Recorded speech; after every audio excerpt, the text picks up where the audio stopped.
नमस्कार, आप देख रहे हैं एवी न्यूज। एवी न्यूज में आज हम बात करेंगे झारखंड की राजनीति की। झारखंड में भी जो चुनाव नज़दीक आ रहा है वहाँ की राजनीति में और गर्माहट आती जा रही है।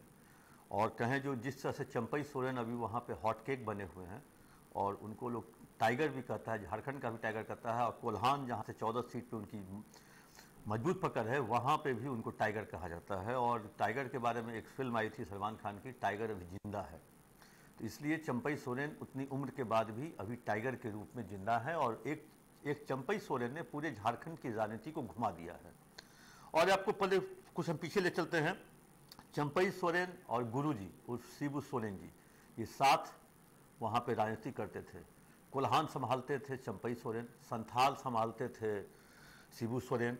वहाँ पे एक दौर में कहें जो सूद पे चलता था काम, उसके खिलाफ, साहूकार प्रथा के खिलाफ इन दोनों ने आंदोलन किया था। साहूकार प्रथा के खिलाफ चंपई सोरेन और शिबू सोरेन साथ मिले थे और वो साथ मिलकर आंदोलन किए थे। और कहें जो शिबू सोरेन के खिलाफ बाबूलाल मरांडी हुआ करते थे मैदान में। तो वैसी स्थिति में चंपई सोरेन और शिबू सोरेन एक जमाने के पुराने मित्र भी हैं और कहें जो एक तरह से कहें जो पुराने एक तरह से साथी भी कह सकते हैं। उस चंपई सोरेन को गार्जियन के रूप में हेमंत सोरेन ने माना था। ठीक है, कुछ ऐसी घटनाएं घटी, हेमंत सोरेन जेल चले गए, 3 महीना वो लगभग जेल में रहे। 3 महीना के बाद वो आते हैं तो हेमंत सोरेन फिर इनको कहते हैं जो हमें हमारी गद्दी वापस दे दो, क्योंकि चंपई सोरेन को बैठा के गए थे। चंपई सोरेन इससे बहुत आहत होते हैं। तो उस दिन तो वो कुछ नहीं कर, लेकिन कुछ दिनों के बाद उनको जो कहें जो कसमसाहट, छटपटाहट होने लगी, जो आखिर वो इसका बदला कैसे ले। एक बार दिल्ली जाते हैं, हम शिवराज सिंह चौहान से मिलते हैं, इसमें मध्यस्थता करते हैं असम के जो मुख्यमंत्री है हिमंत विश्व शर्मा। तो वैसी स्थिति में वो जाते हैं, लेकिन उस समय उनकी बात नहीं बनती है। वो लौट के चले आते हैं तो कहा जाता है जो वो अपनी नई पार्टी बनाएंगे और नई पार्टी बना करके अपने कहें जो साथियों की तलाश करेंगे। और उसके बाद वो कहीं ना कहीं किसी न किसी पार्टी के साथ वो ताल्लुक़ रखते या उसके साथ वो कहें गठबंधन करते। वैसी स्थिति में उनको तरह तरह से प्रलोभन भी आने लगे। जो अभी हाल ही में सरयू राय जो मिले हैं जेडीयू में नीतीश कुमार की पार्टी में, तो वैसी स्थिति में सरयू राय से भी ऑफर आया जो आप आ जाओ मेरे साथ, हम लोग साथ मिलकर लड़ेंगे झारखंड की लड़ाई। वैसी स्थिति में कहें जो एक तरह से चंपई सोरेन हॉटकेक हो गए और चंपई सोरेन कहीं ना कहीं झारखंड की राजनीति में केंद्र बिंदु हैं। कल की बात है, कल हेमंत सोरेन दिल्ली जाते हैं, हेमंत विश्व शर्मा भी दिल्ली आते हैं। वैसे उन्होंने अपने एक्स पे लिखा है कि वो अचानक से पहुंचे थे, लेकिन ये सारे प्लानिंग के तहत हुआ। उनकी मुलाकात अमित शाह जी से होती है। फिर अमित शाह से मुलाकात करने के बाद जो असम के सीएम है हेमंत विश्व शर्मा, वो अपने एक्स पे वो फ़ोटो टैग करते हैं जिसमें बबलू सोरेन जो चंपई सोरेन के पुत्र हैं, चंपई सोरेन और असम के मुख्यमंत्री मिल रहे हैं अमित शाह जी से। उसके बाद ये खबरें आने लगी जो जब 30 तारीख को 29 को जब वो लौटेंगे, आज या कल में वो फिर झारखंड लौटेंगे, उसके बाद वो बीजेपी में शामिल होंगे। तो वैसी स्थिति में बीजेपी में शामिल होकर चंपई सोरेन कहीं ना कहें जो हेमंत सोरेन को नुकसान तो जरूर पहुंचा देंगे। और एक तरफ चंपई सोरेन ये कह रहे हैं जो जेएमएम हो गई है परिवार की पार्टी, शिबू सोरेन, हेमंत सोरेन, कल्पना सोरेन और इस परिवार की पार्टी को बाहरी व्यक्ति 3 महीना भी नहीं बर्दाश्त हुआ।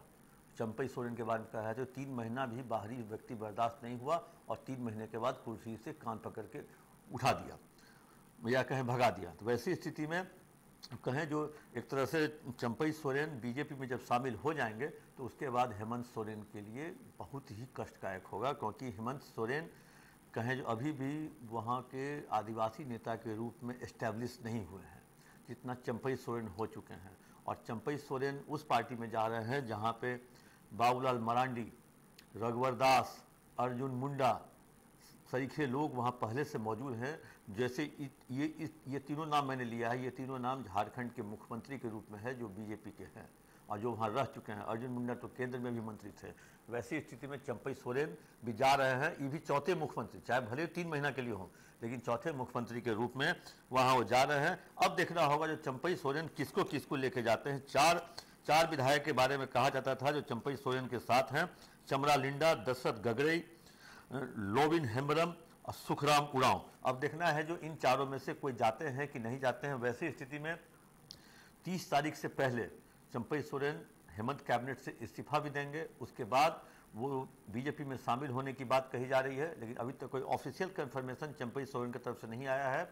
लेकिन एक बहुत खास बात ये भी है, जो हेमंत बिस्व शर्मा चंपई सोरेन का भी स्वागत करते हैं और लिखते हैं, बोलते हैं जो हेमंत भी आएंगे उनका भी स्वागत करेंगे, और हेमंत का भी आप स्वागत करने की बात कहते हैं और हेमंत के खिलाफ आक्रोश रैली भी निकालते हैं, हेमंत को जेल भी भेजवाते हैं। तब ये कैसी राजनीति झारखंड में चल रही है, जो जिस व्यक्ति का आप गेट पे खड़ा होकर स्वागत भी करने के लिए तैयार हैं और उसी व्यक्ति के खिलाफ सारा काम भी कर रहे हैं, आक्रोश मार्च भी निकाल रहे हैं, उसके खिलाफ आंदोलन भी कर रहे हैं। तो ये झारखंड की राजनीति है, थोड़ा समझने में समय लगेगा। लेकिन अभी जो है चंपई सोरेन केंद्र बिंदु बने हुए हैं और चंपई सोरेन का आना कहें जो इस आने वाले नवंबर वाले चुनाव में बहुत इंटरेस्टिंग बना देगा, क्योंकि चंपई सोरेन अगर इस तरफ रहते तो नो डाउट जेएमएम या इंडी गठबंधन बहुत आगे रहती, क्योंकि चंपई सोरेन कोल्हान में बहुत मजबूत हैं।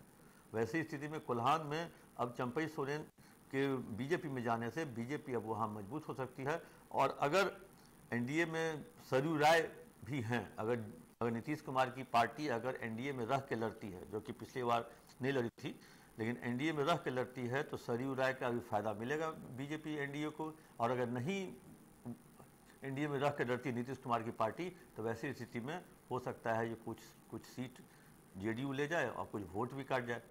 इधर एनडीए में कहें आजसू के जो हैं सुदेश महतो, वो जयराम महतो को लेकर के नाराज हैं, क्योंकि जयराम महतो भी एनडीए के पार्ट बनने की संभावना है, क्योंकि उन्होंने भी मुलाकात की है, अमित शाह से की थी मुलाकात। वैसी स्थिति में अभी कहें जो बहुत अभी कहें जो इतर तितर की राजनीति चल रही है झारखंड में, लेकिन चंपई सोरेन 30 तारीख को लगता है बीजेपी में शामिल हो जाएंगे। और देखना है जो चंपई सोरेन के शामिल होने के बाद झारखंड की राजनीति किस ओर करवट लेती है। क्या इंडी गठबंधन उतना मजबूत रह पाएगी, क्या सरकार उसकी बन पाएगी। जो मेरे पास जो आंकड़े हैं उसमें मैं आपको बता दूं, जो पिछली बार जो चुनाव हुए थे उसमें 81 सीट है, यहाँ पे 81 सीट में 25 शायद बीजेपी के पास है और 25 बीजेपी के पास है, 31 जेएमएम के पास है। वैसी स्थिति में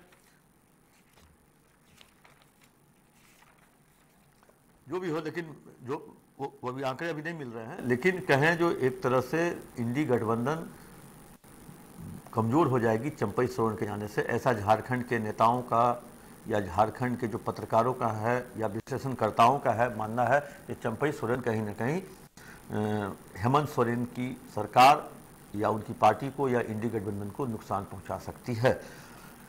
अब आने वाले समय में क्या होगा अब देखने वाली बात है। तब तक करते हैं इंतजार। कैसा लगा यह कार्यक्रम आप अपना कमेंट बॉक्स में जाकर जरूर दें।